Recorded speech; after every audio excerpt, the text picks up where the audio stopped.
How would you like to have the complete confidence in the route that you've chosen, knowing that it's going to be the journey and the process that allows you to get everything you want? I know that's massive, but through this podcast episode, you're going to learn so much about mindset and how to block out the fear and use what people think is negative as an opportunity and an advantage to yourself. Hi, I'm Jaryd Krause. I am the host of the Buying Online Businesses podcast, and today you're going to be listening to yours truly. I'm doing a solo podcast episode based on a bunch of frequently asked questions that I've been getting from people from the last sort of year around AI contents. Are our content websites going to die? And if so, what happens? How do we evolve out of this AI era? And how do we use it to our advantage? How do we end up earning more money for ourselves as content creators as well, outside of Google and outside of needing search engines? I also talk about the mindset of like how long it can take you to buy a business, comparing yourself to others, how to choose the right money making route that can allow you to replace your income.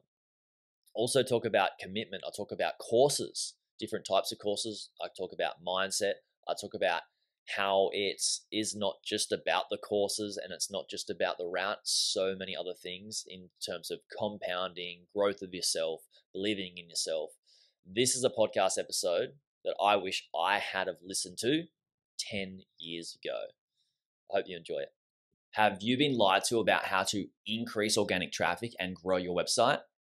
I too used to think that all you needed to do is add more content and gain backlinks. But this just doesn't work. More content and more links alone is not the answer. Nor do you need to butcher your website with generic SEO changes you picked up on some crummy online tutorial, leaving with a Frankenstein website that's slow and clunky. And because I got sick of seeing great people with great websites struggle to grow them, I decided to do something about it. I created an SEO service, which is not just about publishing content and getting links. Sure, we offer that. But first, we give you quick wins, which are SEO tweaks we can make to your website that actually boost your rankings. And then we lay out a killer SEO strategy to acquire more traffic and revenue that outranks your competitors with less content and less links. We've thoroughly tested this service on many websites before launching it and have achieved incredible results, which you'll see on our landing page I'm about to share with you. Now you can finally buy a business and give it to us to grow it for you. To check out our SEO service, head to buyingonlinebusinesses.com/SEO-services and book a call to chat with us to see what is the best growth strategy for you and your website. That's buyingonlinebusinesses.com/SEO-services, and the link will be in the description too. Question number 1, will AI kill content websites? Well, this is a common fear, and a lot of people are scared of this, and it's held people back from getting into the market. And I've talked about this on other podcasts that I have, like I've got a property podcast as well. And where people don't get into the market because they've taken so long to find, say, a unicorn investment, one that's like perfectly meets their criteria, and the same thing can happen in online business space, is that they miss out on opportunity cost. And that is the time that they spend looking for that perfect investment means they've got less time in the market, which means their capital is sitting in their bank account and devaluing because of inflation. And the same thing can happen when people are wondering, is AI going to kill content websites? And wondering, should I wait around and see what happens? When the reality is your money's not getting put to work and you're at the risk of opportunity cost. And I do understand that in investing, we should be considering risks more than just the income, of course. But we need to be considering the risks of our capital not doing anything. At the same time, not buying into the fear-mongering media that is used by a lot of content creators, because fear creates a sense of like urgency to consume something and for us to, our mind to dominate and control, or not dominate and control, but to at least put ourselves at ease to understand what's going on. Now, there's not too many people at ease with this whole AI thing happening. A lot of people are worried, and the reason people are worried is because they don't understand it. and they don't understand what could happen and the possibilities, and what's being thrown out there is a lot of hearsay, I would suggest.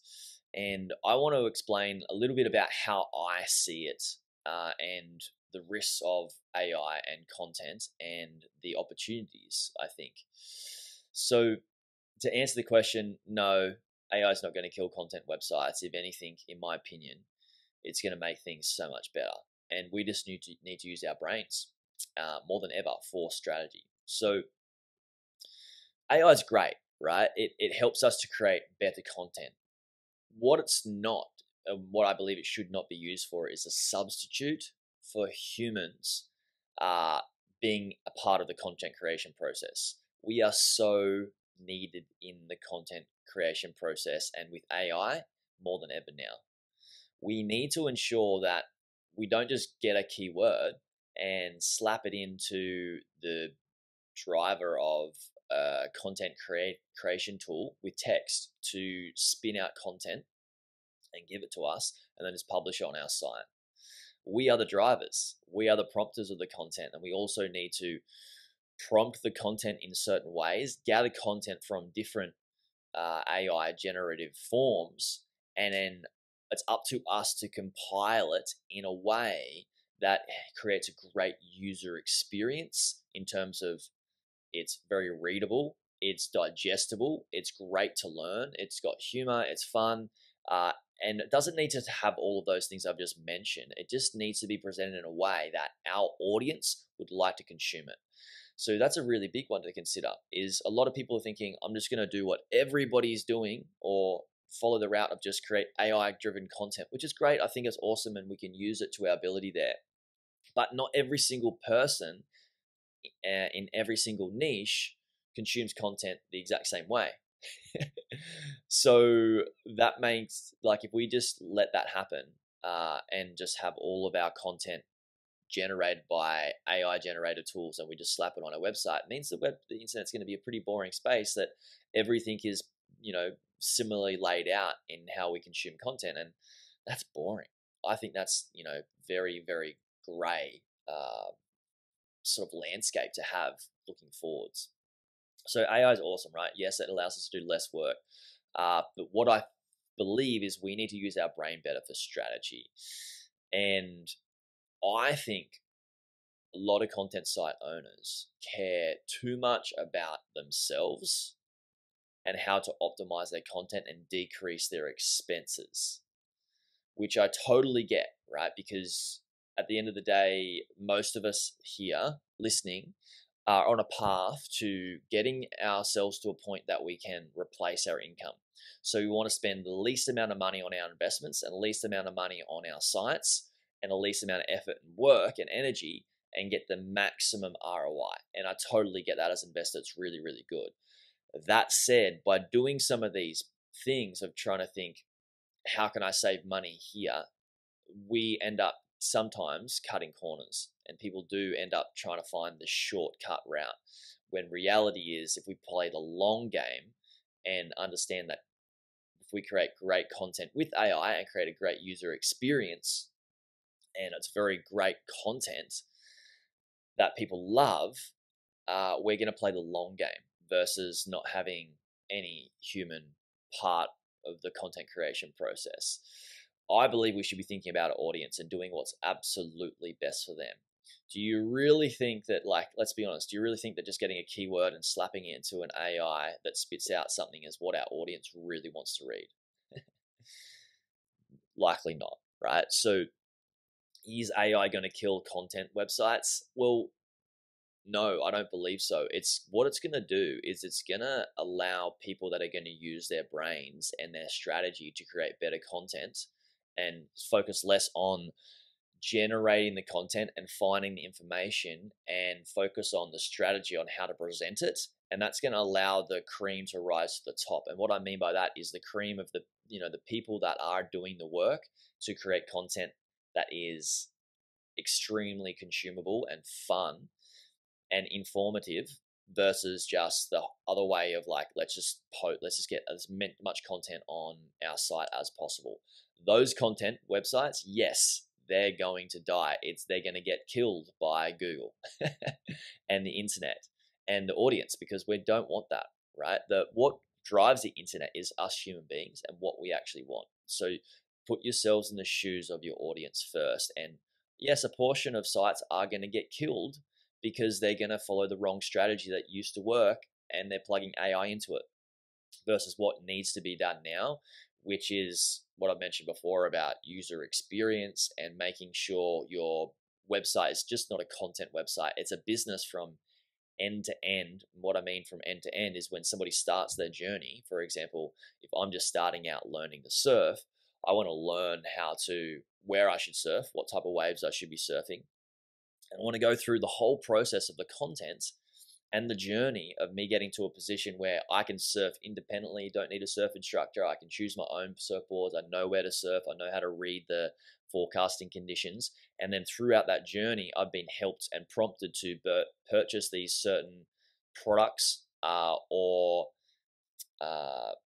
services and products and or services, hopefully together, that have allowed me to progress all the way through. So thinking about your content site as an actual business, not just an informational piece or a library, thinking about how can you help people with presenting them the right products and the right services on their journey. You don't need to own the products yourself and you don't need to own the services yourself. It will be helpful moving forwards for Google to see that your business is starting to sell those particular types of products and those particular types of services. And if you've already got the audience and they're going to buy it and they're in the right part of the journey, why not build that into your content website anyway and just build a real business? And think about a content website evolving into that versus let's just spin out some content because it's quick, cheap, and easy, and hopefully it gets picked up by the search engines, which it's likely not going to.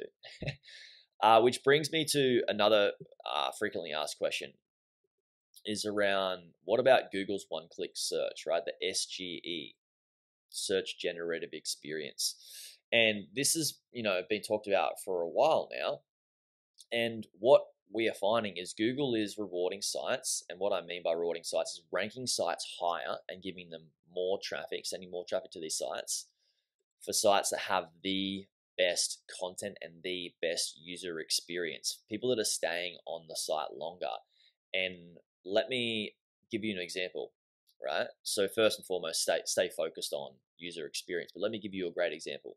If I decide to start learning to surf, I'm going to type into Google or a search engine, how to learn to surf. And if I get content that is like a step-by-step formula that's been spun out from AI, and it could be tweaked by humans a little bit. Say it's like bullet points, like how to learn to surf. Number 1, find a beach break. Number 2, get a board. Number 3, learn to paddle. Number 4, learn to stand up. And number 5, progress and change your boards and the wave types that you go and surf to more advanced. If it's in a bullet point list, I mean, it's a no-brainer that's, the route, that's the journey. It's just the journey that's been laid out. But if I'm not going to like that content or stay on that site as long as if I went to Google, typed in how to learn to surf, and then I found a site and went to it, and it was ranking for its number 1 piece of content, which is like beginner's guide to surfing. And then it had steps of like warnings, what you must think about. Number 1, do you have ocean awareness? Do you know how to swim? If not, buddy up with a friend or go to get a surf instructor. Things that like a beginner wouldn't even know that they need to think about, which is what I talk about with buying online businesses as well. Is like in this very content, and you can get meta to just down to this podcast episode, but throughout my YouTube channel, when people typically go to Flipper and these sites, like they're looking for cash flow to buy, they're looking for a business to buy, and then they come to my content and they're like, oh, I did not even consider that the risks that are involved with these. I did not know all of these 5 risks that Jaryd has laid out. I did not know how to look for them. I did not know that I needed a due diligence framework. All these sorts of things. What you're doing is you're then creating an ecosystem of great content that takes people through an awesome journey to buying a business or an awesome journey to achieving a result. And then you provide them with the tools along the way and the products and the services, right? I've got products, I've got services. I'm also recommending tools, free tools and paid tools that are not my own, that I have not created, but I've created an ecosystem through my content. So what I have is a media business, right? But I've got products and services as well. And that's the way we should be thinking about our content sites and our content businesses as media businesses, and then helping people along the journey with content that is so damn good that people want to stay in the ecosystem of the content, stay on the site longer, right? Interlinking to great pieces. So do you think an AI tool can really understand the nuances and the human emotions of somebody that's trying to achieve a result on learning to surf? Not necessarily, because an AI has not gone and learned to surf yet. And even if it does, like a robot, it's likely not going to have the emotions. It's going to be very logical and analytical around it. So understanding the highs and the lows that people can go through and the frustrations, which is why I'm sharing this podcast episode with you, is I can now create content that can allow you guys to understand a little bit more about the space and be at ease. So I'm getting quite meta with our content's not going to die. Some will if they don't follow these principles and practice that I'm talking about. So my advice is don't fall into the victim role and be consuming the doom and gloom narrative that's used out there from other content creators, that it's going to get harder and harder and harder, and to you know is AI just going to destroy the internet? Well, the reality is, like, come on, let's get real here. It's only going to make it better if we understand how to use it. It's a tool, right? AI is a tool. It's like any tool. It's like power, right? Some people think that powerful people are not great people, but the reality is there's powerful people that do amazing things, right? Power is a tool, right? In the right hands, it does amazing things. In the wrong hands, it doesn't do things so great. Sorry for my terrible English there. But think about people that have been powerful in the past. You've got Hitler, who used power for a very sadistic, terrible way.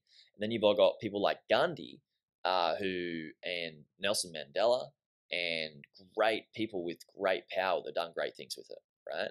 So AI is a tool, and it gives you power, but use it in the right way that us human beings want. Now, I also have an email that I had sort of like been copying and pasting to a bunch of people. When people had asked me, what do you think about this SGE, Google's search generative experience, and one click to a website, like, we're going to get less traffic. And that means if we get less traffic, we're going to make less money on ads and whatever products and services you have as well. Now, what I wrote in reply, and I'll just read this email to you, is starting, quote, if you owned a beer company that made you $160 billion per year, would you stop paying your workers who brewed the beer? No, you wouldn't, because they would stop working for you.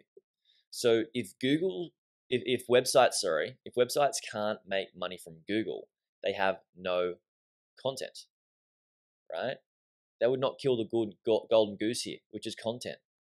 Worst case, our traffic decreases each year. Fine. Build a badass email list. Create your own Discord channel. Go full Web 3.0 on this, or Web 3 on this.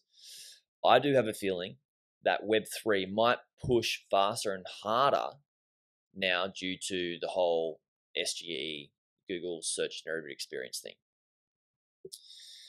Copyright issues. Well, they're, copyright issues with the content. Well, they are using our content and linking to us as a source. They can get around it this way unless we change the laws. That's possible. That's something that was in the email, so I'm just going off quote here. So let's not worry about the copywriting issues here, but let's talk about the landscape. Is the landscape, so back to the email, I'm starting again with getting back into the email, the content of it. I've written here, is the landscape changing and fast? Question mark. Yes. Do I love it? Yes, absolutely. I love it. The more it changes, the more people get left behind or stay stuck in fear or disbelief.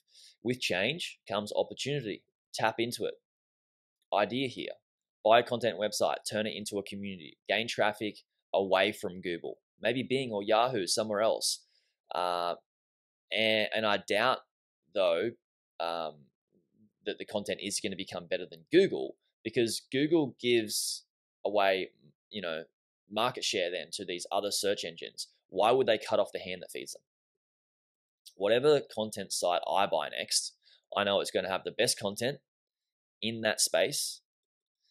Now, gone are the cheap and easy, fast starter sites, and I'm happy about it. Let's make the internet a better space. End email. So what I'm saying here is Google makes so much money from content sites. It's ridiculous, from having ads on it as well. Now, is Google going to stop that? No. It's like I said with the beer company, if you're producing beer and your workers are producing beer, but you're making money from selling all this stuff, are you just going to stop paying the workers? No, because they're going to stop producing the beer. It's just like the same with our websites. Google's going to stop allowing us to put ads on their website when they make money from it and we make money from it, and we just stop it? Likely not. And if this evolves into it eventually happening, that's not so bad either, because there are options, which is Web3, where we get down to the nitty gritty of how do content creators start to earn money independently of search engines. And I won't go into a full explanation of what Web 3.0 is. Go and Google it for yourself. But it is a way that content creators, I should say, are able to charge per piece of content. And they will get royalties as that content gets sold from one audience member to another audience member to another audience member. For example, if I create one incredible resource on how to learn to surf, somebody might buy it for $3, and they use that for, maybe it's $15. Let's just say for $15, for example. They might use that, and it's like the best $15 they spent in surfing ever on their journey. And they might use that for a month or two, and they go through it. They get a great experience from consuming that content, and then they go away and sell it on to somebody else. Now, I will make a royalty as that gets sold on and on and on and on. It's kind of like an NFT. Well, it basically is an NFT, a non-fungible token, where I can create a bunch of content that can get sold between different audience members, and I will start to gain royalty, meaning that I don't need to just produce content for search engines. People can come to me for my content independently. Obviously, we'll still use these platforms to market, but we'll start to make more money ourselves as creators, content website owners, instead of just using ads and just affiliate links. Okay, so something to consider. Now, let's get into some questions around the buying of the businesses, which I think are pretty valuable to speak to. I think a lot of people want a bit of explanation around this. And as you can see, this episode's a bit ad hoc. I've just got a few talking points here, and I'm just completely off script, except for that last email, of course, that I read to you guys. So how long does it take to buy a business is the question. Well, how long's a piece of string? I know, it's such a stupid answer. And the question's not stupid, though. The question is amazing. But I don't think we should be asking this question. I think we should be asking a different question in a different way. Not about time, because if we measure time, then it's a flawed approach to achieving a goal. And I'll give you an example. Say, for example, there's a person that is single. They don't have a job, but they've got money and they've got a lot of time, right? And that person may be able to buy a business in 5 months. Now, let's take somebody that's got 4 kids on the other end of the spectrum, 4 kids, a full-time job, a wife that they need to go on dates with, don't need to, but they get to go on dates with, they get to spend time with their kids, and full-time job, and they're trying to do a side hustle on the side or replace their income on the side. That person has far less time. So the amount of work that they can do in say a 5-month period won't be the same amount that a single person could do that doesn't have a job and has a lot of money and is ready to invest, right? So basing ourselves and comparing ourselves to others based on how much time we have is a flawed system. So what I like to tell people is not to measure time, is to measure inputs, right? And this is the same thing for any goal, right? Even if it's like comes into fitness. If you have a goal of like, I want to lose 10 kilos in 10 months, well, you could do that in 3 months with the same amount of inputs, right? The same amount of training, I should say, and the same, typically the same diet, typically. Each person's body is going to be very different. There's some nuances here, but you get the point. Like, you could achieve that 10 kilo loss in 10 months, or you could do it in 3 months, or you could do it in 4 months, or you could do it in 6 months with doing the same amount of workload. So it doesn't matter how long it could take you to buy it. It just depends on how much time you have to spend and how much commitment you've got towards it. So typically I find people buy businesses after doing 20 to 40 due diligences when they've got my training. If they don't have my training, and yes, I'm being biased because I know my training is like top-notch world class, and I get told this regularly by people that join. They come in and they're so damn excited to join. Like, we just get messages into our group here saying, I'm so excited to join. I finally found my people. I'm in the right place. Wink, wink, nudge, nudge. If you haven't joined, get on board. Now, without my training and doing it yourself, you might fumble around and have to do due diligence on like 100 businesses and still not have that advice or that guidance on what a good business looks like yet, right? Because we do review people's due diligences and business before they even make offers, right? So how long it can take will be dependent on definitely the inputs, but also the advice that you get along the way as well. Mentors can shorten that. So I can't give you a time frame. It just depends on how committed you are. Now, the next thing that I want to talk about, mostly it's going to be mindset stuff. And actually let's come to the mindset stuff after I mention this, which is the question on how much should I spend on my first online business. I believe you should listen to my podcast on why size matters. It's episode number 234. Very simple and easy one to remember. Episode 234. So you can type into Google Jaryd Krause size matters, or Jaryd Krause or buying online businesses episode 234. Listen to this. That's going to help you get to the next step on how much you should spend on buying a business and what size business you should buy, because that is a common question a lot of people have, and I dedicated a full episode to it, and it's one of my most popular episodes, to be honest, for beginners. Now let's move to the mindset. With the mindset stuff, let's think about your goal here, guys. Your goal, most people listening to this, your goal is to replace your income, right? And to do wealth creation. Right? There is a portion of people that want to replace, and there's a portion of people that already have some money that want to build more wealth. So on the internet, there's a gazillion ways that you can make money online. And it can be confusing at times.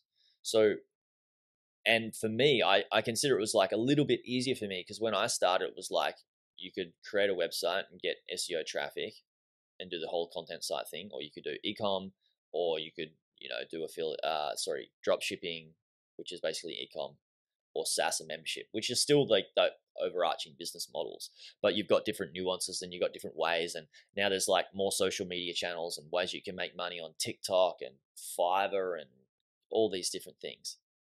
And there's so much content created out there by a bunch of content creators that have maybe done this in one vertical and made a little bit of success, and they've tried a bunch and they're just making a lot of content, and they haven't stayed in their lane, in one lane. And their one lane that the one lane that they may have stayed in is just their YouTube channel, and they've basically only mostly made money from that.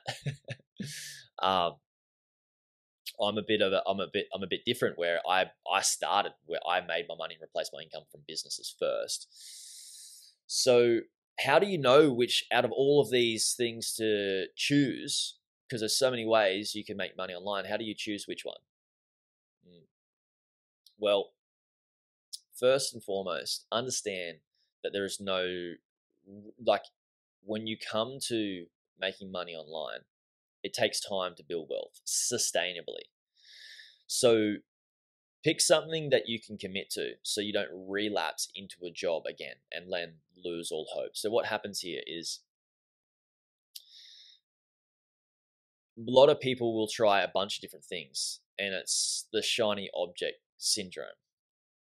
And now when that happens is like, and I've seen this happen with people buying a business, is they've jumped in and they've seen a podcast episode or some case study that somebody bought a business in 3 weeks or 3 months or 6 months, and they've compared themselves to this person that was single, that had a lot of time, wasn't working full time, and they just could just go away and crush inputs.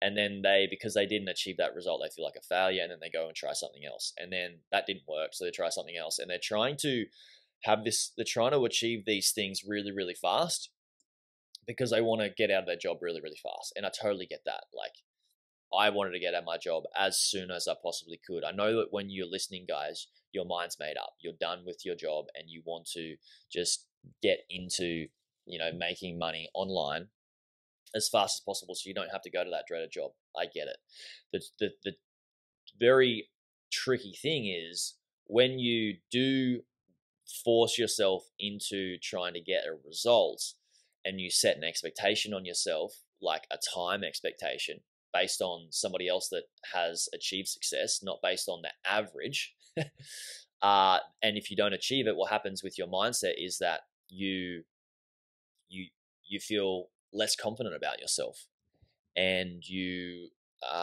also, with that less confidence, then what happens is that can become a negative spiral where you might go, okay, I couldn't achieve this, and you believe at the start it's the route that you chose is not the right route for you, or that route doesn't work.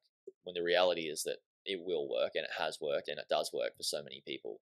But you just think it's about the route. It's not about you. And then you go away and do it again and again. You do it for, maybe you try to make money on TikTok.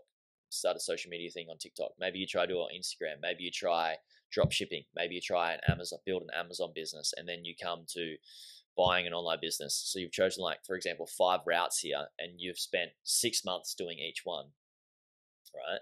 So you got 30 months there, let's just say 2.5 years that you've been trying to achieve this and get a result. But you've gone from one thing to the next, to the next, to the next. And every 6 months you realize, no, this route doesn't work. But the reality is each of those 5 options do work. Absolutely. And it's not about the route. It's about you. And this is going to be hard. This is the truth. This is going to be hard for a lot of people to hear. But I'm going to say it because I think you need to hear it. And not to laugh. I laugh at myself because I needed to hear this, and I did this myself in the early days. It's not the route that fails you. It's typically you that fails you. You and your mindset, and you and your approach, and you not sticking to something long term and committing. So let's talk about commitment soon. How do you choose the right route for you? Well, what I believe is gather all of the ones that you think are good. And I'm biased to buying an online business, and I guess most of you guys are already here because you're like, yep, I've got this one route. It's going to be buying an online business. So let's say it is about buying online business. Say you choose that one route, and it doesn't need to be like, if you chose to make money on YouTube or ecom or whatever it is, this can work in that too. But if you choose this one route, you can make any of these paths work as long as you choose one. But don't think about it in the terms of time perspective of, I need to achieve a result in a certain amount of time, because what someone can do in 4 years can take another person 8 years to do, right? I've mentioned this before. It's the same as the time thing that I mentioned at the start. With somebody that can achieve something in 5 months versus somebody that might take them years and years. It's based on the inputs. So then how do you choose which path? what I believe you should do is find the 5 or whatever it is, and then listen and sit and contemplate, and don't think about it. I don't believe that thinking is logically that can help, but after the thinking, what's more valuable is your gut instinct and your heart. And ask your heart, ask yourself, what path seems like the one that resonates with me best? And say you've narrowed it down to 2. There might be one, so you've got 2 routes. There might be one that feels expansive and feels like, yes, this is the one, and it feels very expansive in your chest. And there might be another one that doesn't feel expansive, and maybe even the opposite. It feels a little bit like contained, a little bit more stressful, or a little bit not as exaggerated in a good way. It may be exaggerated in a way that doesn't feel right for you. And it may feel a little bit different depending on how you feel things. Everybody's different. But the one that seems a bit more expansive, a bit more light, and you're a bit more excited for, typically that's going to be the one to choose. Once you've chosen that one, stick to it, commit to it, find a mentor that teaches that route, hire them, and work until you're successful. Work on it until you're successful. And don't count time. Don't go, okay, I'll give myself 4 years. Oh, okay, I'll give myself 8 years. Oh, okay, I'll give myself 10 years. Oh, okay, I'll only give myself 6 months. It's a flawed system. Time is a flawed system when you're counting it this way. Do it until you become successful, because the growth comes from the compounding that you have in that route, in that actual space. For example, when you leave TikTok, or say you build an e-commerce business after a year and it doesn't work, and you leave, all the compounding you've built up of that education, that learning, and what you know about e-com, it's all gone. Not all gone, I shouldn't say it's completely gone, but the compounding that you've built is like you've stopped that snowball from growing. And then you move to something else and you have to build a new snowball from scratch. So that's something to consider. And this is one of the biggest reasons people fail, I believe, is because we have this short attention span now, and I would call it super gratification, where we need to get gratification from what we do as fast as we possibly can. If we can't, then we're on to the next thing. I believe that people that play long-term games, or long-term people, are the ones that are going to win in this game and in wealth creation, because the compounding of it all. Warren Buffett made, I think it was like, I'm butchering these quotes and these stats, but I think it was like 90% of his wealth in only the last few years, right? Or 5 years. Go and look up that quote, but it's significant, right? He made most of his billions of dollars in the last few years. So stick to it. Now, what's the hardest part of the journey? Maybe it's what I've mentioned, right? I believe it is what it's mentioned is the commitment. Is sticking to the path, committing to that growth. Now, what drives that commitment and what allows you to keep that commitment is the hardest part of the journey, which is mindset and committing to yourself. Because the courses and the lessons are super important, right? Like my course is, like I said to you, it's world class. It gets people result. It's super important. But they're easy to get. You can just go and pay and get that. You can just buy them, right? But the mindset this is something you need to build for yourself. So you can learn how to build that mindset from people like me and maybe from other people. But it's the hardest muscle to build. It's the hardest muscle to build.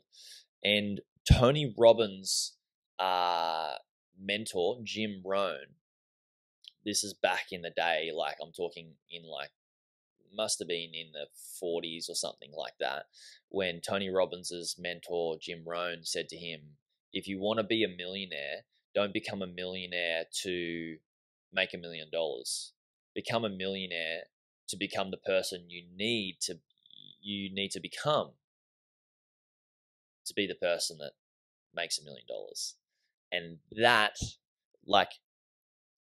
is far more important. This is coming back to the journey is the value, and enjoy the process. And the journey is more important than the destination.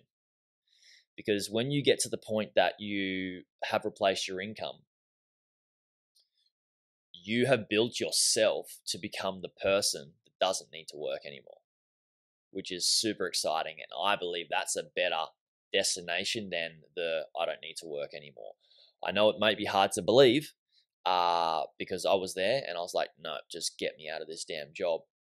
But know and trust in yourself that, and this is going to help you stick to and commit to one path of buying a business, is that it's going to allow you to become a far better person. And when you become a far better person, you become more magnetic, and opportunities come to you. You draw these opportunities into you. You don't need to chase anymore, right? Like what you're doing when you're trying to get out of your job is like you're chasing and you're trying to keep your head above water, and you're trying to chase these dollars and chase this money and chase these opportunities and bring them in and make something of yourself. When you have done that, you become a far more whole and healed person, and these opportunities will attract you, and then it will become about not saying yes as much. It'll become about saying no more, and that's really, really exciting. And yeah, I've rabbited on this podcast episode for a long period of time, and I believe it's valuable. I believe that you guys hopefully got a lot from this, and if you did, please do let me know. Leave me a comment, email me. Ideally, leave me a comment on YouTube, and if you haven't yet, please leave a review on the Apple Podcast or Stitcher or Spotify, wherever you listen to, because I know there's people that have listened to my podcast and binge watched like 260 episodes now.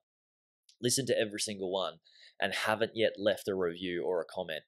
Guys, if you're one of those persons that has listened to a minimum of 20, please, please, please, I urge you and I encourage you, please send some love back. A lot goes into this podcast, a lot of money, a lot of time, a lot of resources, and a lot of energy from myself and the team. And we're doing it and putting it out there for love.